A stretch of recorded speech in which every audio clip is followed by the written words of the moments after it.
வணக்கம் மாணவர்களே. இந்த காணொளி காட்சியின் மூலம் உங்களை சந்திப்பதில் பெரும் மகிழ்ச்சி அடைகிறேன்.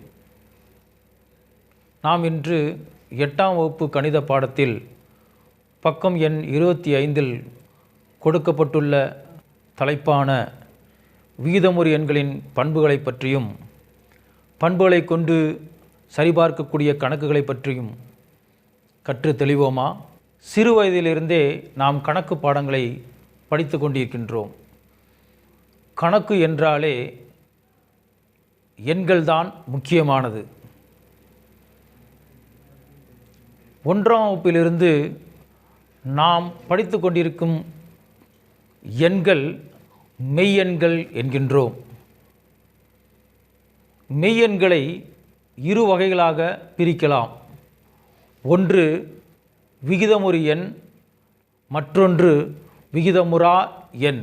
விகிதமுறு எண் என்பது இயல் எண்கள், முழு எண்கள், முழுக்கள், பின்ன எண்கள் இவற்றின் தொகுப்பே விகிதமுறு எண்கள் என்கின்றோம். மனிதர்களாகிய நமக்கு சில பண்புகள் உள்ளது போல எண்களுக்கும் சில பண்புகள் உண்டு. பண்புகள் கணக்குகளை தீர்க்க மிகுந்த பயனளிக்கிறது. நமது தலைப்பான விகிதமுறு எண்களின் பண்புகளான அடைவு பண்பு, பரிமாற்று பண்பு, சேர்ப்பு பண்பு, சமணி பண்பு, நேர்மாறு பண்பு மற்றும் பங்கீட்டு பண்பு, இப்பண்புகளை கொண்டு கணக்குகளை எவ்வாறு சரிபார்ப்பது என்பதை கற்போமா? விகிதமுறு எண்கள் P, Q என்பன இரு முழுக்கள் என்க. P/Q, Q is not equal to 0. பகுதி பூஜ்ஜியமற்ற எண்ணாக உள்ள வடிவத்தில் உள்ள எண்கள் விகிதமுறு எண்கள் எனப்படும். எடுத்துக்காட்டாக 5/7 இந்த கொடுக்கப்பட்ட பின்னம் எண்ணானது P/Q என்ற வடிவில் உள்ளது. அதேபோல பகுதியானது பூஜ்ஜியமற்ற எண்ணாக இருக்கிறது. எனவே இது ஒரு விகிதமுறு எண் ஆகும். விகிதமுறு எண்களின் பண்புகள்: ஒன்று அடைவு பண்பு, க்ளோசர் ப்ராப்பர்ட்டி. கூட்டலுக்கான அடைவு பண்பு A மற்றும் B என்ற ஏதேனும் இரு விகிதமுறு எண்களின் கூடுதலான A+B ஆனதும் ஒரு விகிதமுறு எண்ணாக இருந்தால் அந்த எண் கூட்டலுக்கான அடைவு பண்பை நிறைவு செய்கிறது என்கின்றோம். எடுத்துக்காட்டு A = 3/5, B = 4/5. இப்போ ஏயையும் பியையும் கூட்டும் பொழுது முதல் பின்னம் 3/5, இரண்டாவது பின்னம் 4/5. இந்த இரண்டு பின்னங்களின் பகுதிகள் சமமாக இருப்பதால் நாம் தொகுதியை மட்டும் கூட்டினால் போதுமானது. தொகுதி 3 + 4, பகுதி அதே 5. therefore 7/5 என்று நமக்கு விடை கிடைக்கிறது. இப்போ இரண்டு விகிதமுறு எண்களின் கூடுதல் ஒரு விகிதமுறு எண்களாக கிடைக்கும் பொழுது கூட்டலுக்கான அடைவு பண்பு நிறைவு செய்கிறது. பெருக்கலுக்கான அடைவு பண்பை நாம் இப்போது பார்ப்போம். A மற்றும் B என்ற ஏதேனும் இரு விகிதமுறு எண்களின் பெருக்கல் பலனான A × B ஆனதும் ஒரு விகிதமுறு எண்ணாகும். எடுத்துக்காட்டாக A = 3/4, B = 1/4 எனில் A × B என்பது 3/4ஐயும் 1/4ஐயும் பெருக்கினால், இப்பொழுது நாம் பின்னத்தில் பெருக்கும் பொழுது தொகுதியாலையும் பகுதியாலையும் பெருக்க வேணும். அப்படி பெருக்கும் பொழுது நமக்கு கிடைக்கக்கூடிய விடையானது 3/16ஆக இருக்கிறது. இந்த 3/16 என்பதும் ஒரு விகிதமுறு எண் என்பதால் நம்ம கொடுக்கப்பட்ட விகிதமுறு எண்கள் பெருக்கலுக்கான அடைவு பண்பை நிறைவு செய்கிறது என்று கொள்ளலாம். அடுத்து நாம் பார்க்க போவது பரிமாற்று பண்பு. கூட்டலுக்கான பரிமாற்று பண்பு a + b = b + a. இங்கே நம்ம பார்க்கும் பொழுது வரிசையை மாற்றி கூட்டுகிறோம். எடுத்துக்காட்டு பார்க்கும்போது a = 6/5 என்ற விகிதமுறு எண்ணும் b = 8/5 என்ற விகிதமுறு எண்ணையும் நம்ம இரண்டு விகிதமுறு எண்களை எடுத்துக்கிட்டு இப்போ கூட்ட போகிறோம். a + b = 6/5 + 8/5. இந்த இரண்டு விகிதமுறு எண்களின் பகுதியை பார்த்தோம்னா சமமாக இருக்குது. சப்போஸ் சமமாக இல்லைன்னா நம்ம குறுக்கு பெருக்கல்லையோ இல்லது எல்சிஎம் அதாவது மீசிமா எடுத்தோ நம்ம பகுதியை சமப்படுத்திக்கிட்டு கூட்டணும். இப்போ இரண்டு பகுதிகளும் சமமாக இருக்கிறனால நம்ம தொகுதியை மட்டும் 6ஐயும் 8ஐயும் கூட்ட போகிறோம், பகுதியை அப்படியே வச்சுக்கிட்டு. இப்போ தொகுதியை கூட்டும் பொழுது 6 + 8 14, பகுதி 5. அப்போ கிடைக்கக்கூடிய விடையானது 14/5. இது சமன்பாடு 1ன்னு நம்ம வச்சுக்க போகிறோம். அடுத்தது b + a வரிசையை மாற்றிட்டோம். வரிசையை மாற்றிட்டு bயை 8/5, அடுத்தது ஏவை 6/5 நம்ம ஏற்கனவே எடுத்துருக்குறோம். இது ரெண்டையும் பகுதியை பார்க்குறோம், அதுவும் சமமாக இருக்குது. அதனால் நம்ம மீசிமாவோ குறுக்கு பெருக்கோ எதுவும் எடுக்க தேவையில்லை. நம்ம நேரடியாக பகுதியில் எழுதிட்டு தொகுதியை மட்டும் 8ஐயும் 6ஐயும் கூட்ட போகிறோம். கூட்டுனா கிடைக்கக்கூடிய எண் 14/5. இது சமன்பாடு 2ன்னு வைத்துக்கொள்ள போகிறோம். இப்போ சமன்பாடு 1ம் சமன்பாடு 2ம் சமமாக இருப்பதனால, லெஃப்ட் ஹேண்ட் சைடும் ரைட் ஹேண்ட் சைடும் சமமாக இருப்பதனால கூட்டலுக்கான பரிமாற்று பண்பை நிறைவு செய்கிறது. அடுத்து நாம் பெருக்கலுக்கான பரிமாற்று பண்பை பார்க்க இருக்கிறோம். பெருக்கலுக்கான பரிமாற்று பண்பு a × b = b × a. இப்போ a = 2/7, b = 1/5 என்ற இரண்டு விகிதமுறு எண்களை எடுத்துக்கொண்டு நம்ம இப்போ பெருக்க போகிறோம். இப்போ a × b = 2/7 × 1/5. இப்போ நம்ம கூட்டலில் பார்த்துருப்போம், பகுதி சமமாக இருக்க வேண்டும். அதற்காக என்ன செய்வோம், மீசிமாவோ குறுக்கு பெருக்கலோ எடுத்திருப்போம். இப்போ நம்ம இரண்டு பின்னங்களை பெருக்கும் பொழுது எப்படி எடுக்குவோமோ அதே மாதிரி தொகுதியால் பெருக்கிக்க போகிறோம், பகுதியால் பெருக்கிக்க போகிறோம். இப்போ தொகுதியில் இருக்கிறது 2 × 1, 2 × 1. இப்போ பகுதியை எடுத்துட்டோம்னா 7 × 5. இப்போ 7 × 5ன்னு கொடுத்துருக்கோம். இப்போ 2 × 1 2, 7 × 5 7 5 35. அப்போ முதல் சமன்பாட்டில் கிடைக்கக்கூடிய விடையானது 2/35.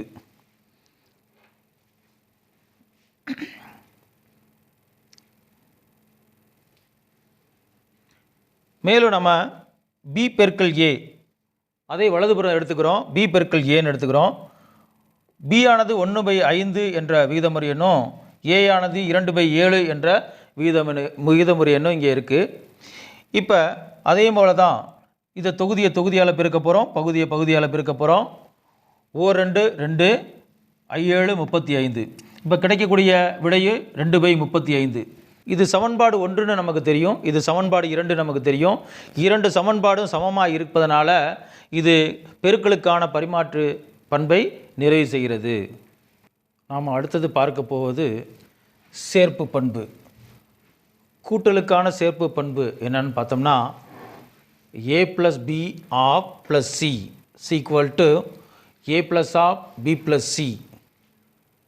இப்பொழுது நம்ம பார்க்கும் பொழுது ஏயையும் பியையும் கூட்டிட்டு மூன்றாவது எண் சியையும் கூட்டி கிடைக்கக்கூடிய விடையும், பியையும் சியையும் கூட்டிட்டு ஏயை கூட்டும் பொழுது கிடைக்கக்கூடிய விடையும் சமமாக இருந்தால் நம்ம கூட்டலுக்கான சேர்ப்பு பண்பு நிறைவு செய்கிறதுன்னு சொல்லிடலாம். அதற்கு எடுத்துக்காட்டாக 3 விகிதமுறு எண்களை நம்ம எடுத்துக்கொள்ள போகிறோம். a = 1/4, b = 5/4, c = 7/4. இப்போ நமது கூட்டலுக்கான சேர்ப்பு பண்பு இடது பக்கம் நம்ம எடுக்கும் பொழுது A plus B of plus C. அதில் முதல் விகிதமுறு எண் 1/4, இரண்டாவது விகிதமுறு எண் 5/4. இப்போ இந்த அடைப்புக்குறிக்குள்ளர உள்ள முதல் 2 விகிதமுறு எண்களை நம்ம கூட்டிக்கிட்டு மூன்றாவதாக அந்த சியை நம்ம கூட்ட போகிறோம். இப்போ முதல் விகிதமுறு எண் 1/4, இரண்டாவது விகிதமுறு எண் 5/4. இதோட பகுதியை பார்க்குறோம். பகுதி சமமாக இருப்பதனால நம்ம மீசிமாலாம் எடுக்க தேவையில்லை. நேராக பகுதியை எழுதிட்டு தொகுதியை மட்டும் நேரடியாக கூட்ட போகிறோம். 1 + 5. பிறகு சியை நம்ம எழுதிடுறோம். 7/4ன்னு எழுதிடுறோம். இப்போ 1 + 5 கூட்டும் பொழுது நமக்கு கிடைக்கக்கூடிய விடையானது 6/4ன்னு கிடைக்கிறது. இதோடு சேர்த்து சி என்ற விகிதமுறு எண்ணை கூட்டும் பொழுது நமக்கு அப்பொழுதும் நம்ம பகுதியை பார்க்குறோம். பகுதி சமமாக இருக்குது. அதனால் பகுதி அப்படியே எழுதிட்டு தொகுதியை மட்டும் நம்ம 2ஆக கூட்ட போகிறோம். 6 + 6ஐயும் 7ஐயும் கூட்ட போகிறோம். கூட்டும் பொழுது நமக்கு கிடைக்கக்கூடிய விடையானது 13/4. இது சமன்பாடு 1ன்னு எழுதிக்கிறோம். வலதுபுறத்தில் எடுத்து பார்க்குறோம்.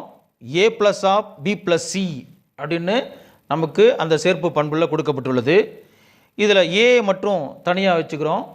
ஏன்னா இந்த ஃபஸ்ட்டு உள்ளதை மட்டும்தான் நம்ம ஃபஸ்ட்டு கூட்டணும்.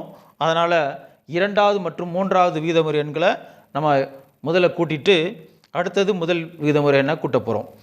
இப்போ இரண்டாவது மற்றும் மூன்றாவது விகிதமுறு எண்களின் பகுதியை பார்க்கும் பொழுது 4 இரண்டுமே சமமான பகுதியை கொண்டுள்ளது. அதனால் ஒரே பகுதியாக எழுதிட்டு மேலே இருக்கிற தொகுதியை மட்டும் நாம் கூட்ட போகிறோம்.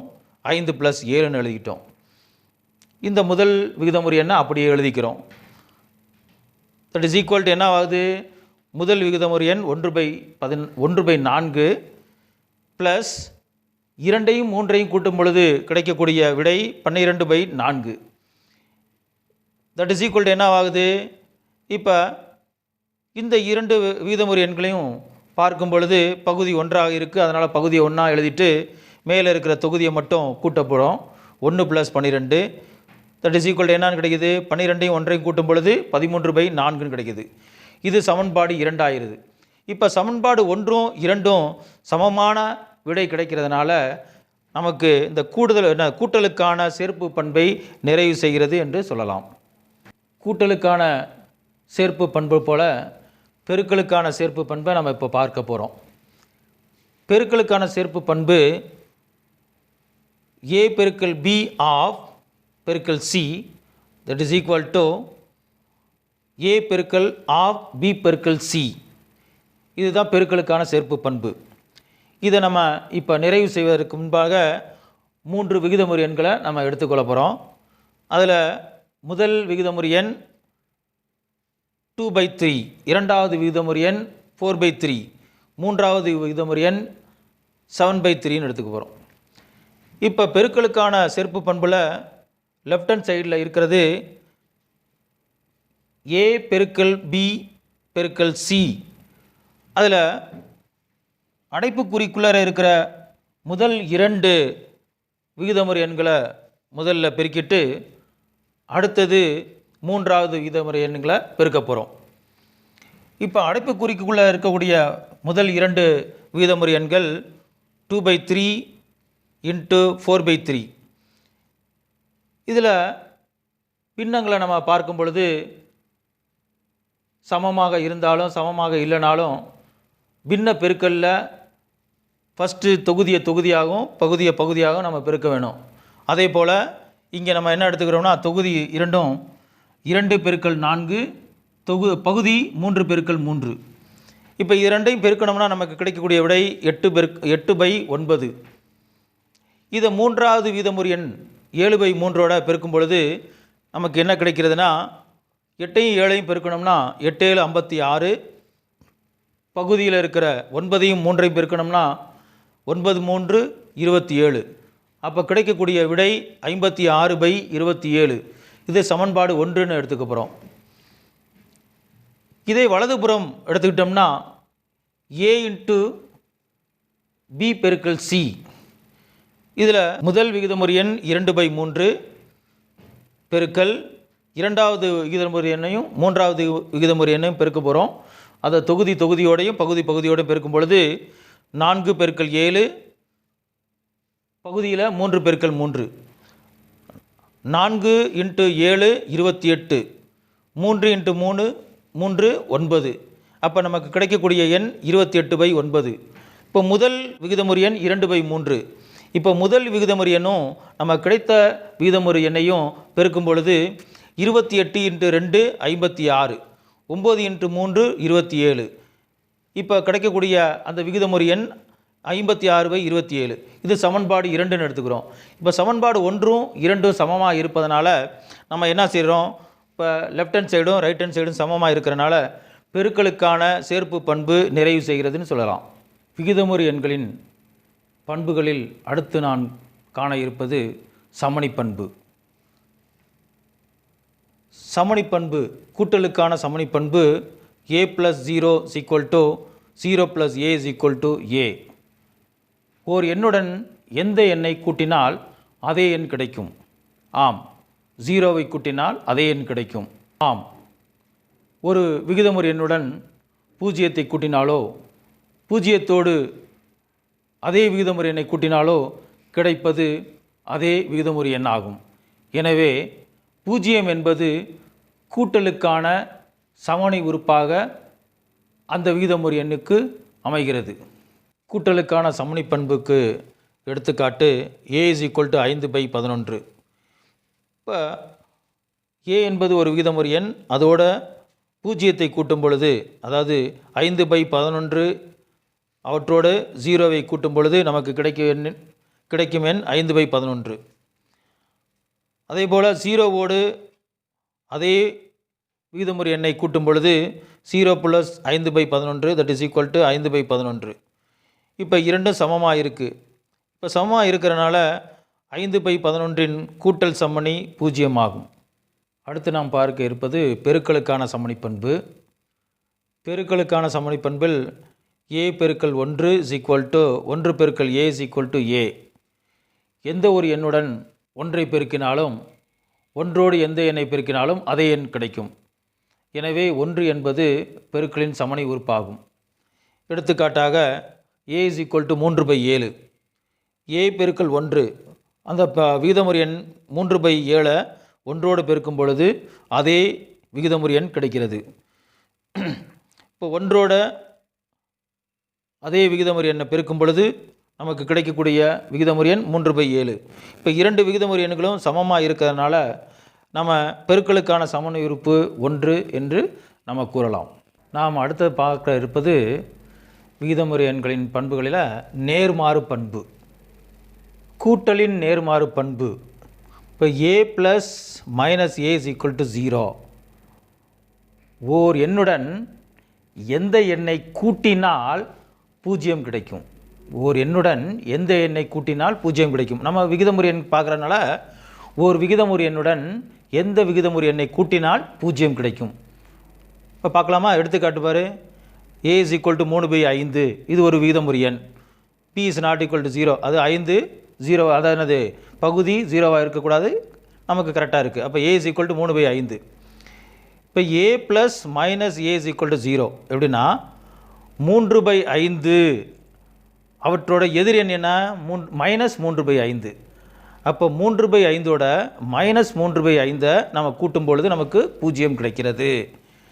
அப்போ 3/5 கூட்டல் நேர்மாறு -3/5 ஆகும். நாம் தொடர்ந்து பார்ப்பது பெருக்கல் நேர்மாறு பண்பு. ஓர் எண்ணுடன் எந்த எண்ணை பெருக்கினால் 1 கிடைக்கும். இப்போ நம்ம விகிதமுறு எண்ணில் ஓர் விகிதமுறு எண்ணுடன் எந்த விகிதமுறு எண்ணை நாம் பெருக்கினால் 1 கிடைக்கும். ஒரு எடுத்துக்காட்டு a = 2/3. இப்போ 2/3ன்னா இப்போ என்ன சொல்கிறோம்? a 2/3 இன்ட்டு 1/aன்றது 1/aன்றது என்ன? ஏயோட தலையீலி. அப்போ 2/3 இன்ட்டு 1/2/3 அப்படின்னு பார்க்குறோம். இப்போ இதில் பார்க்கும்பொழுது என்ன, ஒரு இப்போ பின்னம்னா ஒரு தொகுதி ஒரு பகுதி தான் இருக்கணும். இப்போ நமக்கு பகுதியிலே 2 இருக்கிறனால நம்ம தலைகீழியாக மார்க்கும்போது 2/3 இன்ட்டு 3/2. இப்போ இது ரெண்டையும் என்னது நம்ம தொகுதியால் பெருக்கிறோம், பகுதியால் பெருக்கும் பொழுது 6/6ன்னு கிடைக்குது. இப்போ 6 நம்ம 6ஆல் வகுத்தோம்னா 1 கிடைக்குது. அப்போ 2/3 பெருக்கல் நேர்மாறு 3/2 ஆகும். அதோட தலைகீழி ஆகும். விகிதமுறு எண்களின் பண்புகளில் அடுத்த முக்கியமான பண்பு பங்கீட்டு பண்பு. விகிதமுறு எண்களின் தொகுப்பிற்கு பெருக்கலானது கூட்டலை பங்கிட்டு செய்யும். இப்போ பாரு 3 விகிதமுறு எண்கள் எடுக்கிறோம். இப்போ ஏ, பி மற்றும் சி என்ற ஏதேனும் 3 விகிதமுறு எண்களுக்கு பெருக்கலானது கூட்டலை பங்கிட்டு செய்யும். பெருக்கலானது இப்போ 3 எண்கள் விகிதமுறு எண்களில் பெருக்கலானது கூட்டலை பங்கிட்டு செய்யும். எப்படி பார்த்துக்கலாம். A into B plus C is equal to A into B plus A into C. இதுதான் பங்கீட்டு பண்போட விதியாகும்.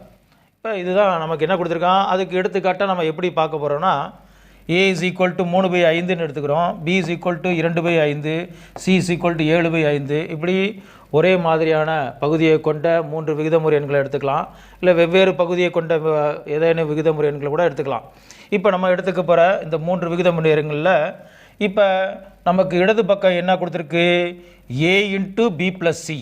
இதை நம்ம ஃபஸ்ட்டு சரி பார்த்துட்டு அதுக்கப்புறம் வலதுபுறமில் இந்த பகுதியை நம்ம சரி பார்க்க போகிறோம். இப்போ அடைப்புக்குறி உள்ளது தான் ஃபஸ்ட்டு நம்ம சரி பார்க்கணும். இப்போ அடைப்புக்குறியில் என்ன இருக்குது, பி ப்ளஸ் சி இருக்குது. இப்போ பி ப்ளஸ் சினா பியோடது என்ன விகிதமுறை என்ன கொடுத்துருக்கோம், 2/5ன்னு எடுத்திருக்கோம். சி வந்து 7/5ன்னு எடுத்திருக்கோம். இப்போ இதில் ரெண்டும் பகுதி சமமாக இருக்கிறனால ஒரே பகுதியை எடுத்துக்கிட்டு தொகுதியை மட்டும் கூட்ட போகிறோம். 2 + 7 = 9. 9/5. இது நம்ம அடைப்புக்குறி உள்ள அந்த பகுதி. அடுத்தது என்ன சொல்லியிருக்கோம், இந்த இடது பக்கத்தில் என்ன கொடுத்துருக்கான், லெஃப்ட் ஹேண்ட் சைடில் ஏ இன்ட்டு பி ப்ளஸ் சின்னு கொடுத்துருக்கான். அப்போ இங்கே கண்டுபிடிச்ச ஆன்சரை அப்படியே ஏவோட பெருக்க போகிறோம். ஏன்றது என்ன, 3/5. 3/5 இன்ட்டு 9/5. இப்போ என்ன சொல்லுவோம், பின்ன பெருக்கல்னு சொல்லும்போது தொகுதியோட பெருக்குவோம், பகுதியோட பெருப்போம். அப்போ 9 3 27, 5 25. அப்போ இது வந்து என்னது, லெஃப்ட் ஹேண்ட் சைடோட ஆன்சர் என்ன கிடைக்குது நமக்கு, ஏ இன்ட்டு பி ப்ளஸ் சி அப்படின்னு கிடச்சிருக்கு. அடுத்தது நம்ம தொடர்ந்து ஏ into B plus A into சியை நம்ம பார்க்குறோம். நாம் தொடர்ந்து வலதுபுறம் பகுதியை பார்க்க போகிறோம்.